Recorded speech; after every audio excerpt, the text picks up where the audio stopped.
কি হলো বাড়া? আমি ক্লাবে কি করছি?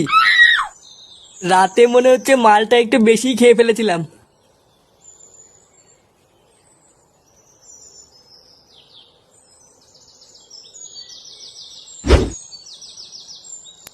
হ্যাঁ গো, তুমি চলে এসছো? হ্যাঁ, লেওড়া এসছি। শোনো না, তোমাকে একটা কথা বলার আছে। দেখো বাড়া, সকালবেলা করে কিন্তু হানিমুন হানিমুন বলে কিন্তু কানের গান মারবা না। না গো, আমি আজকের থেকে আর তোমাকে হানিমুনে নিয়ে যাওয়ার কথা বলবো না। সত্যি? আর বলবা না তো?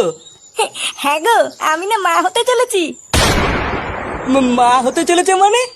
হ্যাঁ গো, আমি সত্যি বলছি। এইসব কি বলছো? লেওরা, আমি এখনো পর্যন্ত মেশিন পত্রে হাত হইতে পারলাম না, এইদিকে মেশিনে জং ধরে গেল। আমি না কালকে ভস্রী বাবার কাছে গেছিলাম। উনি আমাকে ওষুধ দিয়ে বলেছেন এবার আমি মা হতে পারবো। ভস্রী বাবা? সেটা আবার কি? ওই তো আমাদের গ্রামের ওই বটতলায় বসে। ও, তা তুমি আমাকে আগে বলবে তো। আমি তো লেওরা ভাবলাম কি না কি। যাই হোক, কই দেখি ভস্রী বাবা তোমাকে কি ওষুধ দিয়েছে।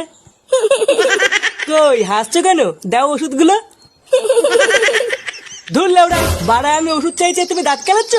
দেখাতে হবে না তোমাকে ওষুধ, আমি নিজে গিয়ে ভস্রী বাবার কাছ থেকে দেখে আসছি।